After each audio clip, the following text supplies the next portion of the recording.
Hello, good morning. We're having our family brunch at Blackford, Dover, Singapore. April 2, 2026. Okay, my son named Alfonso sleeping. Okay, there's Lizzie Boy with the signature of Albert the completed Lizzie Boy. 74 years in Singapore. We're having bihon with fried barbecue chicken, okay? With potato. Enjoy folks in Blackford over from Singapore. Our family brunch, okay? My son Demetrius Alfonso sleeping, okay?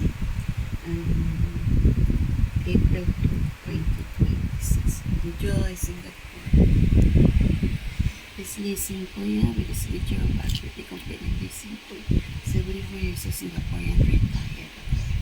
Enjoy Singapore.